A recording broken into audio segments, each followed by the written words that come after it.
Hi guys, Arthur here from Homeowner DIY. In this video, I'm going to be installing a Moen brand bidet. Guys, check out the description for the other bidet install that I do have. These are very similar, but like with everything else, they do have their nuances. I think this is a very DIY friendly job. You need minimal tools and skills to install one of these aftermarket bidets. So what we'll do now is material and tools. Alright, so this is the materials list. So we have the unit itself, the keypad, toilet line, the bracket for installing the unit to the toilet, batteries, hardware, and then latex gloves because this is a bathroom. Guys, this is the material list for this job. So what we'll do now is a tools list. Alright, this is the tools list for this job. So I have a 5/8 open and box end wrench. This is for the nut between the stop and the toilet supply line. 10-inch Crescent wrench. This will be to back wrench the stop, connect the T to the fill valve, and then also the supply line to the bidet. Phillips screwdriver, Torpedo level, container for water, and then a cordless drill with a Phillips drill bit. That will be for the bracket that holds the remote. Guys, this is the tools list for this job, so let's install this bidet. Alright, first thing is these go into the holes. Take out the screw to make it easier to get the rubber part in. Alright, this one has this cute little card that you're going to fit over. Just like that. Now we have our plastic bracket. So these strips go onto the bottom on the toilet side. Alright, next are these brackets.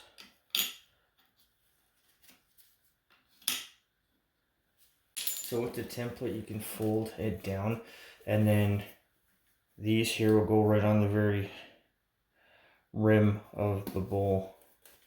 So you want it to be right there where it's going to follow the rim.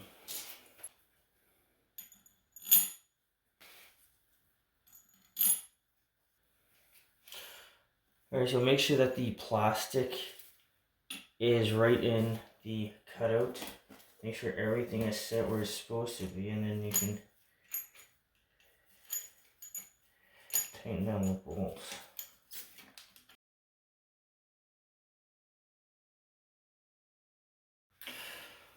Once the bolts have been tightened down, just give it a wiggle, and then you should be set. If the bracket's too loose, you can put silicone underneath to keep it in place. Alright, so this is the back of the unit here, and then we see the rails. So it's just going to slide into the plastic bracket.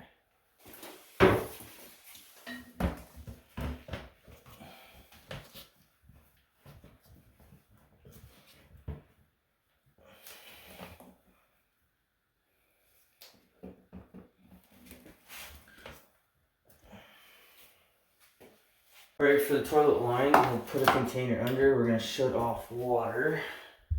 So for the nut here, this is 5/8, and then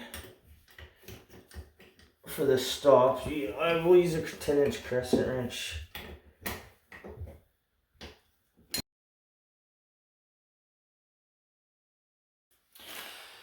This is the T, so the nut here will go to the toilet. This is the branch, this will go for the water line, and then the bottom here is going to be for the toilet line, which is that one over there. So I'm going to flush the toilet to get the water in the tank. And I'm going to disconnect the toilet line in the back. Our T. So the toilet line will go on the bottom. As you can see, this is smaller than this one here, so you're not going to be able to install this backwards. This will only be hand tight. Make sure that you don't put a wrench on it. So this is the other end. We'll tighten the line on. You don't need Teflon tape because there's rubber on the inside of here and on the inside of here. So with this ready to go, this is going to go on to the fill valve. Now with this toilet, because it's integrated, you're not going to be able to see it. So I'm just going to go ahead and put the T on. Okay, so that's the T. I used the 10-inch Crescent wrench to tighten on the nut at the top. So what I can do now is connect the two water lines. One's going to go to the bidet, the other one's going to go to the stop. Alright, I'm going to connect the toilet line first because I think it's going to be easier to do it now since it's in the back.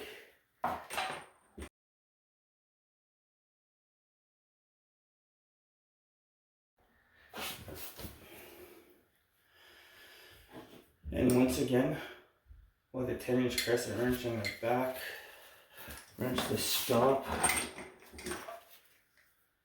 and then tighten the toilet line.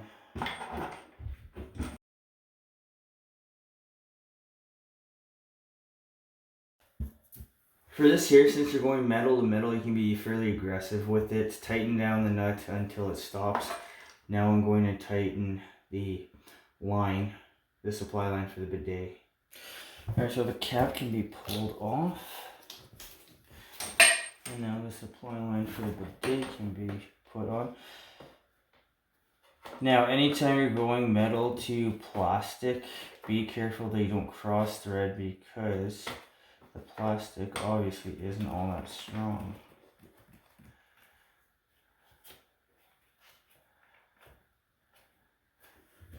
And then tighten with a Crescent wrench.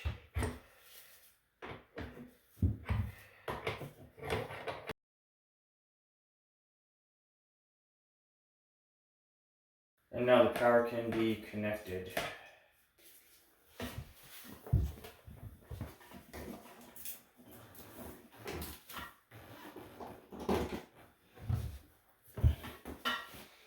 Alright, with power connected and everything connected, this stop can be turned on. The toilet will refill because I flushed it. Now is the time to check for leaks. So I'm going to check here, I'm going to check down there, and then I'm going to go in behind the toilet over here and then check the T. And since I have a moment, this is a remote. You see the plate here. These are the mounting screws. This is the plate, so we have the two holes in the back. The idea is that the remote is going to sit like this. Now the screws do have anchors, but because this is wood here, it's not necessary to put any anchors. So what I'm going to do is, the homeowner wants it to be here, so that's where I'll mount it. So I'm going to grab a level.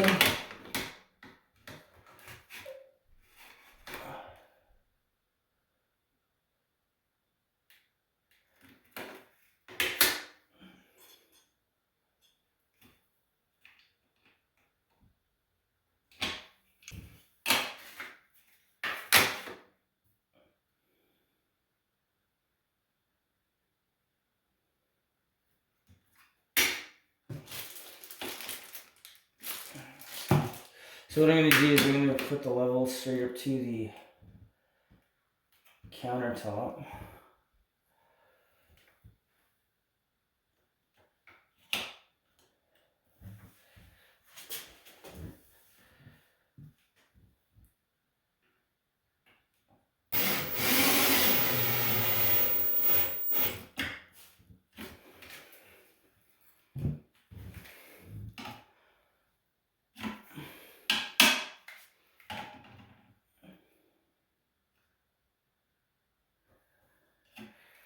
So a key thing here is make sure that this edge and this is the same, because that's what people will notice.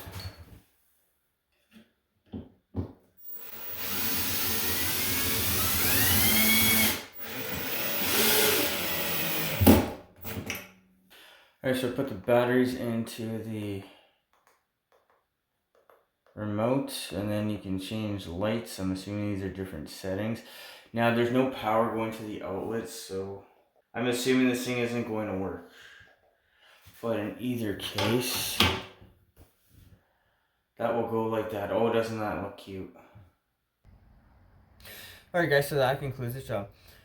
In my opinion, these aftermarket bidets are DIY friendly. They're simple. You don't need much for tools or time to install them. Also, technically speaking, very simple.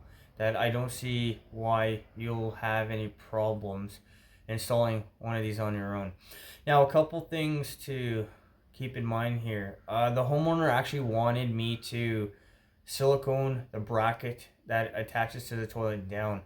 So where the pads are, if you just put a little bit of silicone under each one, give it an hour for it to dry, that is going to keep the bracket nice and firm to the toilet. This will be optional, up to you. I don't think I had this problem in the other one, but on this one I did. The other thing is for the remote, I attached to the cabinet. If you want to attach it to the wall, you can. I would suggest go to like a 2-inch screw or an 1.5-inch screw, and make sure you hit at least one stud. The anchors are strong enough for something like this, but I just have the habit of overbuilding. But if you're not going to attach to the cabinet, definitely at least use the anchors, but I would still prefer to hit a stud, but that's going to depend on where the studs are in the wall. The time on this job. The time was an hour, and I'm being very generous with an hour. I can do it a lot faster than that. This is very simple, straightforward. There's not much that you need to know or do to install one of these things. The cost of this job.